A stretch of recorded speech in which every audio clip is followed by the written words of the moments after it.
Client server architecture की बार बार हमने बात की है.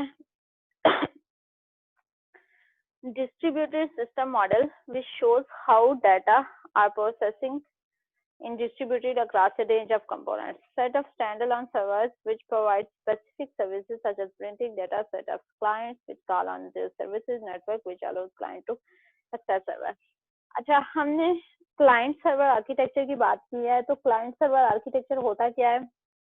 बेसिकली हमारी क्लाइंट स्टैंड अलोन सर्वर जैसे बात की है, बैकएंड पे हमारे सर्वर्स होते हैं डिफरेंट टाइप, बहुत से सर्वर बड़े होते हैं, और फ्रंट एंड पे हमारे क्लाइंट डिफरेंट टाइप की क्लाइंट एप्लीकेशंस होती हैं जो कि स्टैंड अलोन सारे काम कर रही होती हैं. और क्लाइंट का सर्वर से इंटरेक्शन जो होता है वो थ्रू ए नेटवर्क होता है. जैसे आपने इंटरनेट पे कुछ सर्विसेज, क्लाइंट जो होता है, क्लाइंट की साइट पे गूगल आपको शो हो रहा है, और गूगल पे आप कुछ टाइप करते हैं, कुछ इंफॉर्मेशन गेट करने की कोशिश करते हैं, तो आपको कोई रिस्पॉन्ड मिलता है. तो आप थ्रू इंटरनेट एक्सेस कर रहे हो सर्वर को, और सर्वर से वो डाटा आपके पास आता है जो आपको रिप्रेजेंट होता है आपके साइट पे की एप्लीकेशन पे. तो ये आर्किटेक्चर का एक स्टाइल है. इसकी एग्जाम्पल के लिए यहाँ पे देखें, ये फिर मैं पिक्चर है, यहाँ पे डिफरेंट क्लाइंट्स हैं. क्लाइंट साइड पे कुछ एप्लीकेशंस होंगी जो कि, और सर्वर साइड पे कुछ सर्विसेज प्रोवाइड की जा रही हैं. अब क्लाइंट ये सर्विसेज गेट करता है थ्रू आर नेटवर्क.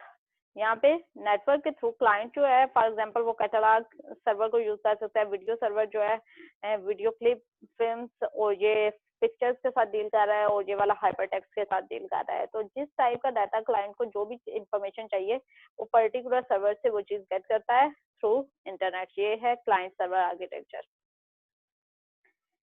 इसके बेनिफिट्स क्या होते हैं और डिसएडवांटेज क्या होते हैं? बेनिफिट्स में distribution of data is straightforward, makes effective use of network system, may require cheaper hardware, easy to add new servers or upgrade existing servers. यहाँ पे देखें, एक तो आप डिवाइड कर लेते हो डिफरेंट उसमें पोर्शंस में. आपका टास्क जो काम है आप डिफरेंट हिस्सों में डिवाइड कर देते हो. आप डिवीजन जो है स्ट्रेट फॉरवर्ड होती है, आराम से डिवाइड कर सकते हो. और अगर कोई आपको एक्सटेंड करना है तो वो करना भी बहुत आसान होता है. आप एक और सर्वर अटैच करते हो, एक और सर्वर अटैच करते जाते हो, तो उससे आपकी कोई डिस्ट्रप्शन नहीं होती. यहाँ पे डिसएडवांटेज क्या है?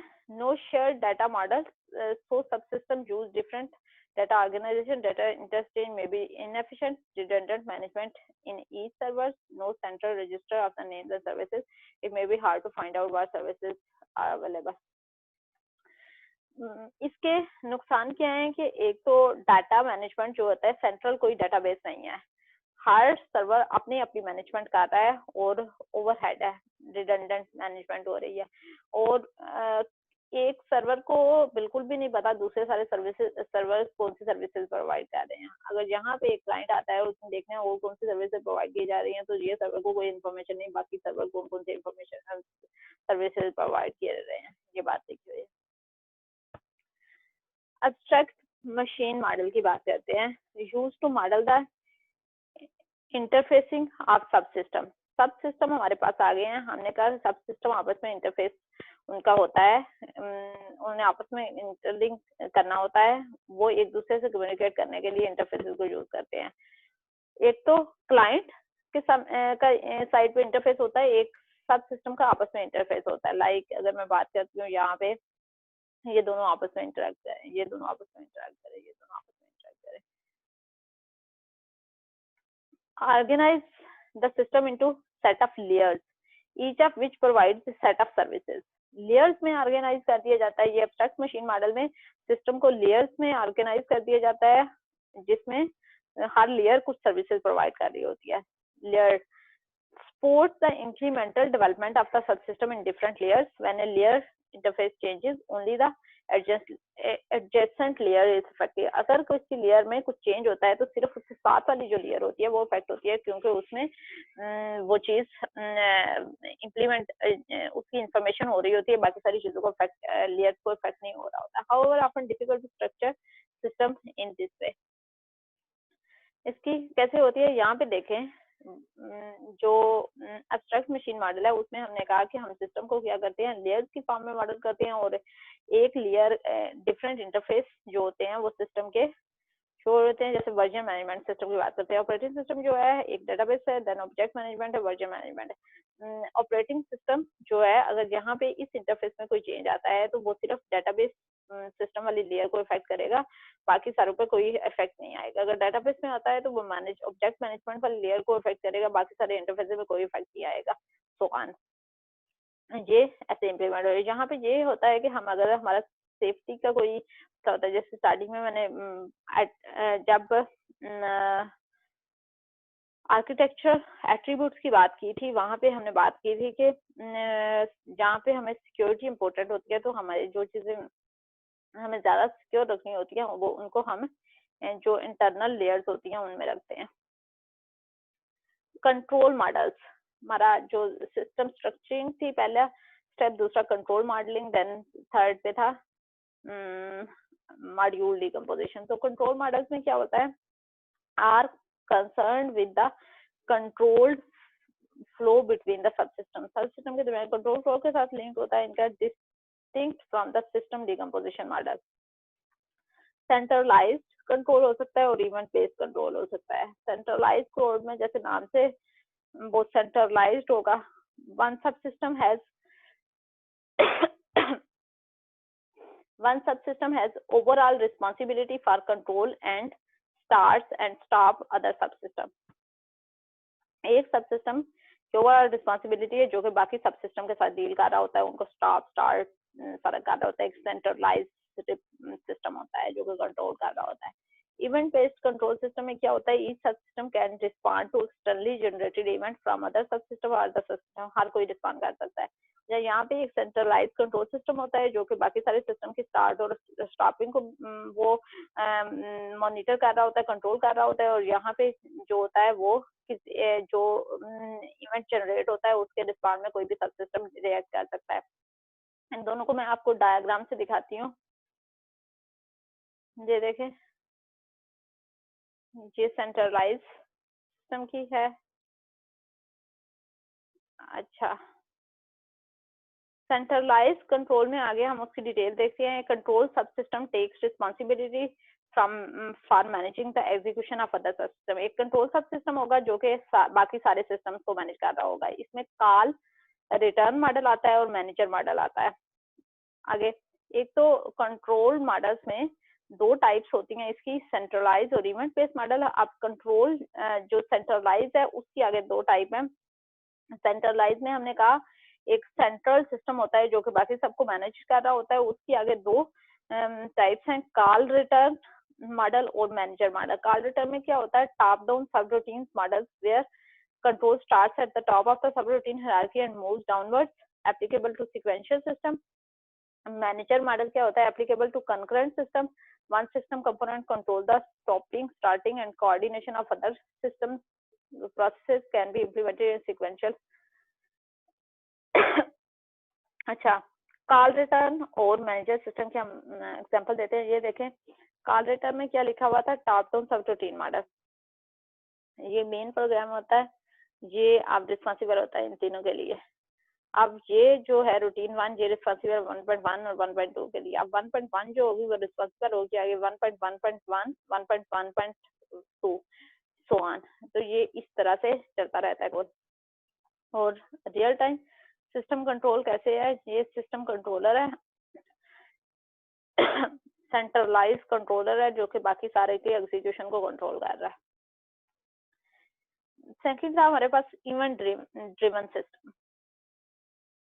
इवेंट ड्रिवन में क्या होता है, driven by externally generated event where the timing of the event is out with the control of the subsystem with which process the event। Two principal event driven models, broadcast system और interrupt driven models। interrupt driven में हमारे पास दो है, event driven में दो हैं जो कि ब्रॉडकास्ट मॉडल है और इंटरप्ट ड्रिवन मॉडल है। ब्रॉडकास्ट पे क्या होता है, an event is broadcast to all the, नाम से जैसे है कि वो सबको ब्रॉडकास्ट कर दिया जाएगा, which can handle the event, any sub system can handle the event. Interrupt event driven में, इंटरप्ट ड्रिवन क्या होता है, used in real-time system where the interrupts are detected by the interrupt handler and passed to the some other components for processing. Separate and production system. Broadcast model क्या होता है? Effective in integrating subsystem on different computers in a network. Subsystems register an interest in specific event. When these occurs, control is transferred to the subsystem which can handle the event. Control policy is not embedded in the event, and message handlers subsystem decide on the event of interest to them. However, subsystem don't know if or when an event will handle. अच्छा, broadcast model में वो कह रहे हैं कि एक जो event आता है कोई भी, तो वो ब्रॉडकास्ट कर दिया जाता है. कोई भी जो इंटरेस्टेड होता है इस सिस्टम, वो उसे हैंडल कर लेता है अपनी मर्जी के मुताबिक. जैसे यहाँ पे देखें, यहाँ पे एक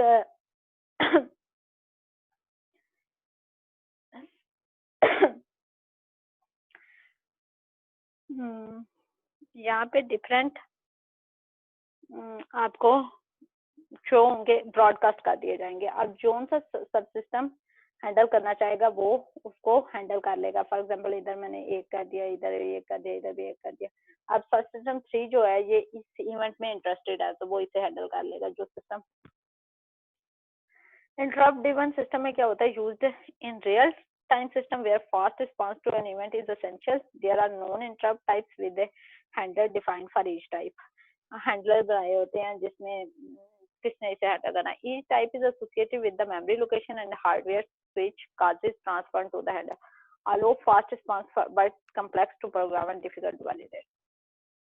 ये इंटरप्ट ड्रिवन की एग्जांपल दी हुई है. उसमें मेमोरी एसोसिएट होता है. हर हैंडलर, हर इंटरप्ट के साथ एक हैंडल होता है जो को पासेस कर देता है किसी प्रोसेस को. मॉड्यूलर डिकम्पोजिशन थर्ड स्टेप था हमारा. फर्स्ट आर्किटेक्चर डिजाइन प्रोसेस में हमारा फर्स्ट हमने सिस्टम स्ट्रक्चरिंग की, देन कंट्रोल मॉडलिंग किया कि कैसे कंट्रोल मॉडलिंग में हमने आगे डिटेल देखा. इंटरप्ट ड्रिवन की जो आपने बात की अभी, जो हमारी इवेंट ड्रिवन हो रहा है, और जो कॉल एंड रिटर्न और मैसेज, ये सारी जो थी हम बात कर रहे थे कंट्रोल मॉडलिंग की. अब हम मॉड्यूलर डिकम्पोजिशन की बात करते हैं. Another structural level where sub systems are decompose into modules. 2 modular decomposition models cover. Object model होता है, एक डाटा फ्लो मॉडल होता है. Object model where the system is decomposed into interacting objects. ये जब हम सिस्टम ऑब्जेक्ट ओरिएंटेड पैराडाइम में बना रहे होते हैं, ऑब्जेक्ट ओरिएंटेड मेथोडोलॉजी यूज कर रहे होते हैं, तो हम मॉड्यूलर डिकम्पोजिशन ऑब्जेक्ट मॉडल के अकॉर्डिंग करते हैं. एक होता है डाटा फ्लो मॉडल. अगर हमारे सिस्टम में क्लासेस बन ही ना रही हो, हमारे सिस्टम में कोई क्लासेस नहीं बन रही, तो हम सिस्टम की डिकम्पोजिशन कैसे करेंगे? अब ऑब्जेक्ट कैसे क्रिएट कर सकते हैं? वो क्लासेस ही नहीं है, तो हम स्ट्रक्चरल मॉडलिंग यूज कर रहे हैं. उसमें हम डाटा फ्लो देखेंगे. हम डिफरेंट फंक्शंस में सिस्टम को डिकम्पोज करते हैं फंक्शन में, और फंक्शंस की इनपुट और आउटपुट होती है कि डाटा कौन सा आ रहा है और कौन सा जा रहा है. इसको पाइपलाइन मॉडल भी कहते हैं. If possible, decisions about concurrency should be delayed until modules are implemented. अब ऑब्जेक्ट मॉडल और डाटा फ्लो मॉडल की थोड़ी डिटेल देख लेते हैं. स्ट्रक्चर ऑब्जेक्ट मॉडल में क्या होता है? Structure the system into the set of loosely coupled objects with well-defined interfaces. Object-oriented decomposition is concerned with identifying object classes with their attributes and operation. When implemented, objects are created from these classes and some controls models used to coordinate objects. जैसे मैंने आपसे बात की, जहाँ पे classes की बात हो रही है, क्लासेस जैसे सिंपल जैसे क्लास डायग्राम में हमने डिफरेंट क्लासेस का आपस में इंटरेक्शन शो किया था, तो यहाँ पे भी वही चीज शो की जा रही है. हमने कहा था कि जब ये चीजें हम डिजाइन मॉडल बनाते हैं तो हमें एनालिसिस मॉडल हेल्प करते हैं. तो यहाँ पे वो चीज आ गई है कि जब हम ऑब्जेक्ट मॉडल बना रहे हैं तो हमें क्लास डायग्राम से हेल्प मिल रही है. ये ऑब्जेक्ट मॉडल की एक एग्जांपल दी हुई है इनवॉइस प्रोसेसिंग सिस्टम के लिए. कस्टमर क्लास है, पेमेंट, इनवॉइस, रिसीट, तो ये उसके इंटरेक्शन को शो किया जा रहा है. डाटा फ्लो मॉडल क्या है? Functional transformation process their input to produce output. May be referenced to as a pipe and filter model. Variants of this approach are very common. When transformations are sequential, this is a batch sequential model which extensively used in data processing system, not really suitable for interactive system. इसकी example कैसे है? इसमें हमारे system में classes नहीं होती हैं, हम सिस्टम में डिफरेंट फंक्शंस बनाते हैं और फंक्शंस की इनपुट्स और आउटपुट होती हैं. रीड इशूड इनवाइसेस, इनवाइसेस इसको मिलती है, इनपुट और रीड करता है. आइडेंटिफाई पेमेंट, पेमेंट्स आइडेंटिफाई करता है. इशू रिसीट, फाइंड पेमेंट्स और इशू पेमेंट रिमाइंडर, कस्टमर को रिमाइंडर दे देता है. अच्छा, ये जो हमने यहाँ पे जिस एग्जांपल को ऑब्जेक्ट मॉडल से ये एग्जांपल हमने दिखाई थी और उसी एग्जांपल को हम यहाँ पे डाटा फ्लो मॉडल से दिखा रहे हैं. ये एक इम्पोर्टेंट चीज देखिए, आपको डिफरेंस समझ आ जाएगी. जब अगर हम मॉड्यूलर डिकम्पोजिशन ऑब्जेक्ट मॉडल में करते हैं तो ये ऐसे होगी, और अगर हम डाटा फ्लो मॉडल में करते हैं तो मॉड्यूलर डिकम्पोजिशन ऐसे होगी. अब हमारा लास्ट टॉपिक है इस लेक्चर का, जिसको हमने कहा था domain specific architecture. Architecture models which are specific to some application domains. Two types of domain specific models, generic models and reference models. Generic models which are abstractions from a number of a real system and which encapsulate the principal characteristic of the system. जो कि abstractions होती हैं real system से और encapsulate करते हैं characteristics को. Reference model क्या होता है? Which are more abstract, idealized models provide a means of information about the class of system of comparing different architecture. Generic models are usually bottom up models, reference models और top down models.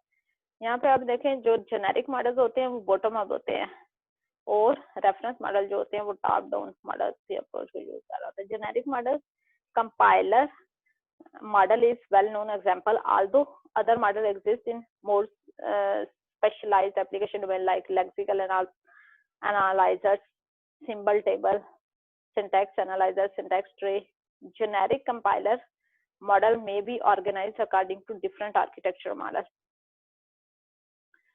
अच्छा, यहाँ पे आपको compiler model की अगर architecture अगर example देते हैं तो यहाँ पे देखें table, lexical analysis, syntactic analysis, semantic analysis, code generation.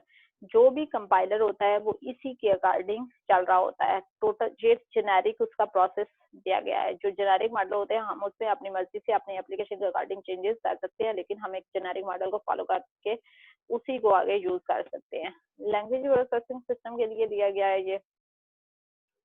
Reference architecture models are derived from a study of the application domain rather than from existing system. Application domain जो है उसकी study करके उससे extract किया जाता है. May be used as a basis for system implement to compare different systems. It acts as a standard against which system can be evaluated. OCI model is a layered model for communication system. ये एक reference model है, एक standard है उस domain में, तो उससे हम उसको एज ए स्टैंडर्ड यूज कर सकते हैं. और OCI रेफरेंस मॉडल, OSI.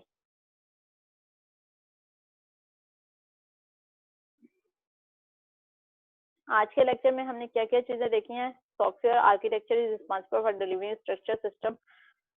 अच्छा, बेसिकली होता क्या है, हमने देखा है आज के लेक्चर में आर्किटेक्चर के बारे में कुछ डिटेल देखी है.